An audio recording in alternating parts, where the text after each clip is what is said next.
Assalamualaikum warahmatullahi wabarakatuh. Saya Gigi Persada Putra. Di sini saya akan membacakan hasil presentasi saya dengan RD dalam kelompok 15, yaitu tentang pernikahan dalam Islam. Pengertian pernikahan menurut Islam. Pernikahan adalah suatu bentuk keseriusan dalam sebuah hubungan.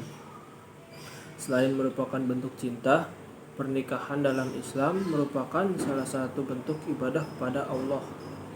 Bahkan disebutkan bahwa pernikahan adalah menggenapkan setengah agama. Penyatuan dua ihsan antara laki-laki dan perempuan ini diharapkan menjadi media dan tempat yang sempurna untuk mendapatkan pahala dan ridho dari Allah Subhanahu wa Ta'ala. Oleh karena itu, pernikahan dalam Islam merupakan sesuatu yang sakral untuk dilakukan, dan itu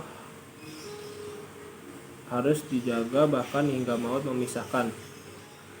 Allah Subhanahu wa Ta'ala memberikan keterangan mengenai keutamaan menikah. Dalam salah satu ayat Al-Quran, Allah berfirman, "Dan nikahkanlah orang-orang yang masih membujang di antara kamu, dan juga orang-orang yang layak menikah dari hamba-hamba sahayamu, baik laki-laki dan perempuan. Jika mereka miskin, Allah akan memberikan kemampuan kepada mereka dengan karunia-Nya, dan Allah Maha luas pemberiannya, Maha mengetahui." Quran Surat An-Nur ayat 32. Selanjutnya yaitu pengertian pernikahan menurut ahli ulama. Di sini tertulis 4 pengertian pernikahan menurut ahli. Yang pertama, menurut Imam Maliki, pernikahan adalah sebuah akad yang menjadikan hubungan seksual seseorang perempuan yang bukan mahram, budak, dan majusi menjadi halal dengan sigot.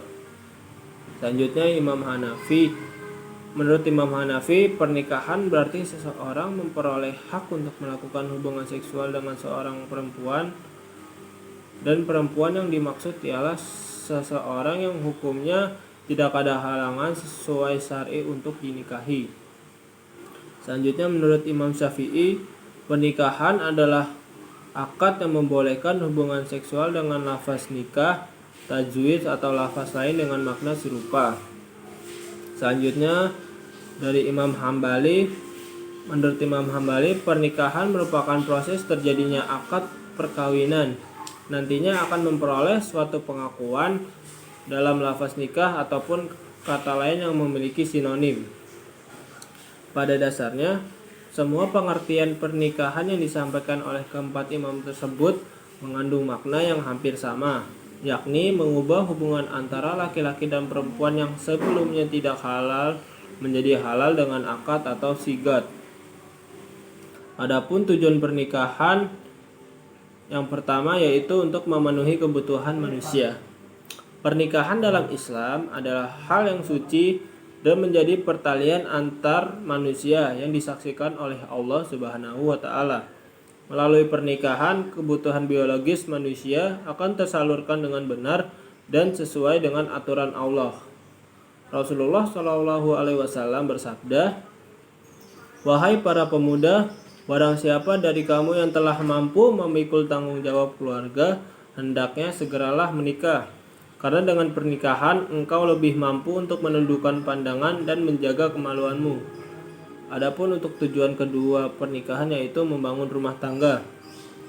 Pernikahan juga bertujuan untuk membangun sebuah keluarga yang tentram, nyaman, damai, dan penuh cinta, serta terwujudnya keluarga yang sakinah, mawaddah, warahmah. Allah berfirman, "Dan di antara tanda-tanda kebesarannya ialah Dia menciptakan pasangan-pasangan untukmu dari jenismu sendiri, agar kamu cenderung dan merasa tentram kepadanya. Dan Dia menjadikan di antaramu rasa kasih sayang. Sungguh pada yang demikian itu benar-benar terdapat tanda-tanda kebesaran Allah bagi kaum yang berfikir." Quran Surat Ar-Rum ayat 21. Untuk tujuan selanjutnya yaitu meningkatkan ibadah. Dengan pernikahan diharapkan akan meningkatkan ibadah, lebih taat, dan saling meningkatkan ketakwaan. Rasulullah Shallallahu Alaihi Wasallam bersabda, "Apabila seseorang hamba menikah, maka telah sempurna separuh agamanya. Maka takutlah kepada Allah Subhanahu wa taala untuk separuh sisanya. Hadis riwayat Baihaqi. Untuk tujuan yang terakhir yaitu mendapatkan keturunan. Tujuan pernikahan dalam Islam ini untuk mendapatkan generasi yang akan meneruskan nasab keluarga. Anak-anak yang soleh dan soleha akan terlahir dari pasangan yang selalu taat beribadah kepada Allah Subhanahu wa taala. Rasulullah Shallallahu alaihi wasallam bersabda, "Nikahilah perempuan-perempuan yang bersifat penyayang dan subur banyak anak, karena aku akan berbangga-bangga dengan jumlah kalian di hadapan umat-umat lainnya kelak pada hari kiamat." Hadis riwayat Ahmad, Ibnu Hibban dan Tabrani. Adapun untuk hukum-hukum pernikahan ada 5 ya. Yang pertama yaitu wajib. Hukum nikah menjadi wajib apabila seseorang telah mampu untuk membangun rumah tangga baik secara fisik, mental maupun finansial. Selain itu, menikah juga bisa membantu seseorang terhindar dari perbuatan zina yang dilarang dalam Islam. Hukum selanjutnya yaitu sunnah. Menikah bisa dianjurkan atau disunahkan, termasuk bagi orang-orang yang memilih untuk tidak melakukannya. Hukum tersebut berlaku bagi seseorang yang sudah mampu menikah namun tidak mampu menafkahi istrinya secara finansial. Hukum yang ketiga yaitu makruh. Hukum nikah bisa menjadi makruh apabila terjadi pada seseorang yang akan menikah tapi tidak berniat memiliki anak. Hal ini bisa terjadi karena faktor penyakit ataupun wataknya. Dia juga tidak memiliki kemampuan untuk menafkahi istri dan keluarganya. Apabila dipaksakan untuk menikah, maka akan dikhawatirkan ia tidak bisa memenuhi hak dan kewajibannya dalam menjalani kehidupan rumah tangga. Hukum selanjutnya yaitu mubah. Menikah hukumnya mubah atau boleh dilakukan. Artinya, seseorang yang menikah dengan tujuan hanya sekedar untuk memenuhi syahwatnya saja atau bersenang-senang, dia tidak berniat untuk membina rumah tangga sesuai syariat agama Islam, memiliki keturunan, atau melindungi diri dari maksiat. Hukum yang terakhir yaitu haram. Hukum nikah juga bisa menjadi haram apabila seseorang tidak memiliki kemampuan untuk menafkahi istrinya secara lahir dan batin. Contohnya saja tidak memiliki penghasilan dan tidak dapat melakukan hubungan seksual karena suatu alasan. Begitu juga pernikahan dilakukan dengan maksud untuk menganiaya, menyakiti, dan menelantarkan pasangannya. Selain itu, pernikahan juga diharamkan jika syarat sah dan kewajibannya tidak terpenuhi atau bahkan dilanggar. Selanjutnya akan dilanjutkan oleh teman kelompok saya yaitu Ardia. Selanjutnya ada rukun pernikahan. Rukun pernikahan dalam Islam terdiri dari 5. Yang pertama, calon pengantin pria yang memiliki persyaratan yang beragama Islam, identitas jelas, sehat, balik, adil, dan merdeka. Yang kedua, calon pengantin perempuan yang memenuhi persyaratan seperti beragama Islam, bukan mahram, tidak dalam kondisi terlarang, balik, dan sehat. Yang ketiga, wali. Wali adalah ayah dari pihak perempuan yang diwajibkan kehadirannya. Yang keempat, saksi. Saksi adalah orang yang akan menyaksikan pelaksanaan prosesi pernikahan. Dianjurkan mendatangkan 2 saksi laki-laki yang memenuhi syarat sebagai saksi. Dan yang kelima, ijab dan qabul adalah akad yang dilakukan calon pengantin pria dan wali dalam proses pernikahan. Lalu selanjutnya ada syarat pernikahan. Syarat pernikahan yang pertama adalah beragama Islam bagi pengantin laki-laki. Untuk yang bukan beragama Muslim, wajib terlebih dahulu beragama Islam baru dapat melanjutkan proses pernikahan. Yang kedua, bukan laki-laki mahram dari istri. 3. Mengetahui wali akad nikah. Dalam Islam, pemilihan wali sudah ditentukan dengan tepat dan tidak sembarangan. Oleh Allah menjadikan keluarga dari pihak perempuan seperti ayah, kakek, dan seterusnya untuk dijadikan istri. Yang keempat, sedang tidak melaksanakan haji. Rasulullah bersabda, seseorang yang sedang berihram tidak boleh menikahkan, tidak boleh dinikahkan, dan tidak boleh menghibah. Hadis riwayat Muslim. Dan yang kelima, tidak karena paksaan. Pernikahan yang dilangsungkan bukan karena paksaan dari pihak manapun, karena menikah adalah atas dasar keinginan calon pengantin sendiri. Apabila tidak dilengkapi, maka pernikahan dalam Islam dianggap tidak sah. Selain syarat sah nikah di atas, calon pengantin perempuan juga tidak memiliki kondisi terlarang. Ketika diketahui bahwa sang perempuan terlarang untuk menikah, misalnya dalam masa idah, maka pernikahannya dianggap tidak sah. Karena posisi yang bisa menggenakan setengah agama, maka pernikahan dalam Islam merupakan sesuatu yang tidak boleh disepelekan.